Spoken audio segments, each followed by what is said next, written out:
काला साया। यूं तो बनारस घाट अपनी खूबसूरती के लिए बहुत प्रचलित है, पर घाट के किनारे कई राज लिए बैठे हैं। ये कहानी शुरू होती है बनारस के घाट के पास बने ममता निवास से, जहां प्रिया लाल जोड़े में ममता के घर उसकी बहू बनकर आती है। आओ आओ बहू, घर को अपने पैरों से पवित्र करो। ममता घर की दहलीज पार कर ही रही होती है कि अचानक एक बहुत गंदी सी बास पूरे घर में फैल जाती है।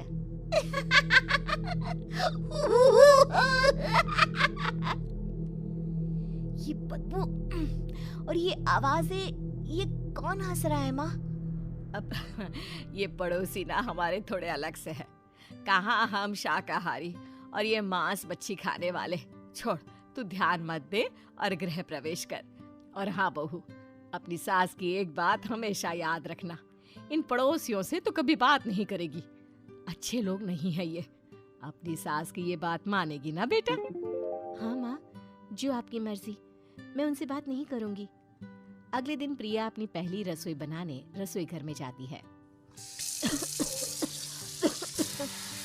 ये छोकी बात तो नाक में जा रही है। एक काम करती हूँ, खिड़की खोल देती हूँ। प्रिया खिड़की खोलने जाती है।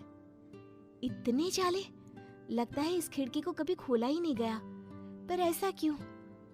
ओह, नॉन वेज की स्मेल आती होगी ना। 2 मिनट के लिए खोल लेती हूँ, फिर बंद कर दूंगी। प्रिया खिड़की खोलती है। खिड़की खोलते ही उसकी नजर सामने वाले घर की खिड़की पर पड़ती है, जहाँ एक लड़की खड़ी होती है। हाथों में मेहंदी, लाल रंग की साड़ी, बिल्कुल सजी धजी, मानो प्रिया की तरह ही वो भी नई नवेली बहू हो। वो प्रिया को देखकर मुस्कुराती है। हे भगवान, माँ ने तो इनसे बात करने को मना किया था। प्रिया फौरन ही खिड़की बंद कर देती है और तवे पर चढ़े रोटी की ओर देखने लगती है, पर वहाँ रोटी न होकर मछली पड़ी होती है। ये क्या? पहली ही रसोई में इतनी बड़ी गलती। हे भगवान, अब मैं क्या करूं? प्रिया बहुत डर जाती है और फौरन रसोई की सफाई करने और फिर सभी के लिए खाना बनाने लग जाती है। जब वो सबको खाना परोसती है, सब तो ठीक है, मैं बेकार में चिंता कर रही थी। हे भगवान, ऐसे ही बस अपनी कृपा बनाए रखना। रात के वक्त जब सब सो रहे होते हैं, तब प्रिया को पायल की आवाज सुनाई देती है, जिससे उसकी आंख खुल जाती है। ये पायल की आवाज कहाँ से आ रही है? प्रिया उठकर उस आवाज के पीछे छत की सीढ़ियों तक जाती है। तभी उसे बच्चे के रोने की आवाज आती है। प्रिया छत पर जाती है तो क्या देखती है? वही लाल साड़ी वाली लड़की अपनी गोद में एक नवजात बच्चे को घुमा घुमा कर सुला रही है। तभी प्रिया की नजर उसके पेट पर पड़ती है। ओह गॉड, ये तो प्रेग्नेंट भी है। सुनिए, बच्चा सो नहीं रहा है क्या? मैं कुछ मदद करूं? नहीं नहीं, आपके घर वालों को अच्छा नहीं लगेगा, मैं संभाल लूंगी। स्नेहा की गोद से बच्चा हाथ मारकर प्रिया की गोद में आने को छटपटाने लगता है। दोनों घर अगल बगल में बने होने के कारण प्रिया उस बच्चे को गोद में ले लेती है। प्रिया के पास आते ही वो सो जाता है। बच्चे का वो स्पर्श रात भर प्रिया भूल नहीं पाती और अगली सुबह वो छत पर कपड़े सुखा रही होती है। तभी उसे एक औरत इशारा करके बुलाती है। स्नेहा कह रही थी बाबू तुम्हारी गोद में आते ही सो गया। मैं गौरी, स्नेहा की माँ हूँ। बहू, घर आना, बाबू को खिला भी लेना। शाम को जब घर पर कोई नहीं रहता, बच्चे से मिलने के लिए प्रिया छिपकर अपनी पड़ोसन के घर चली जाती है और कुछ देर बच्चे को खिलाकर वापस लौट आती है। इसके कुछ दिन बाद ही प्रिया को पता चलता है कि वो माँ बनने वाली है। ममता की खुशी का ठिकाना नहीं रहता।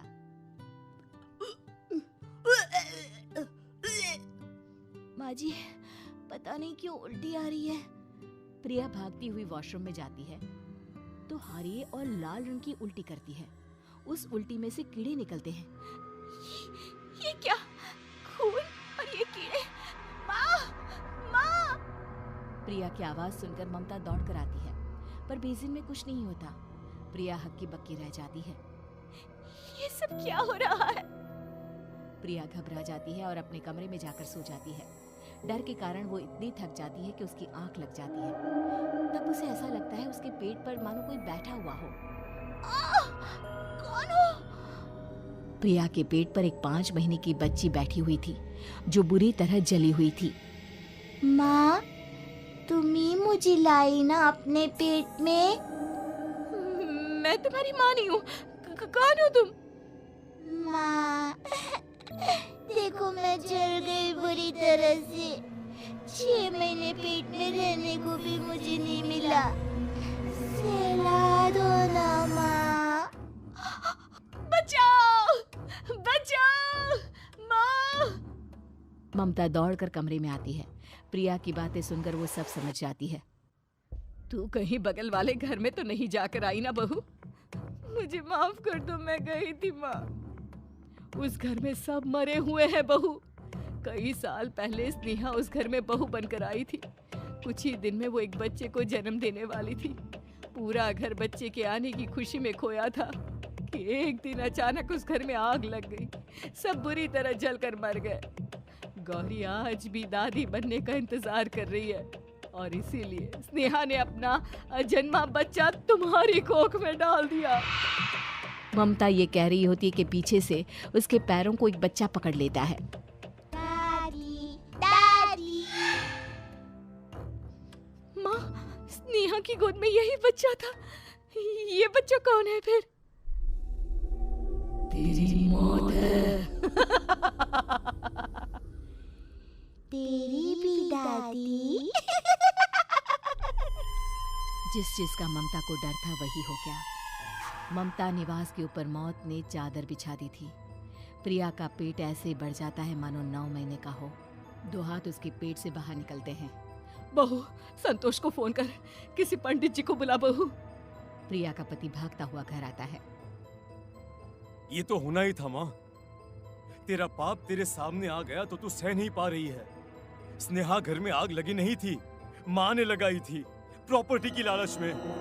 और वो बच्चा मेरी पहली पत्नी का बच्चा है, मेरा बेटा, जो कि उस आग की चपेट का शिकार हो गया था।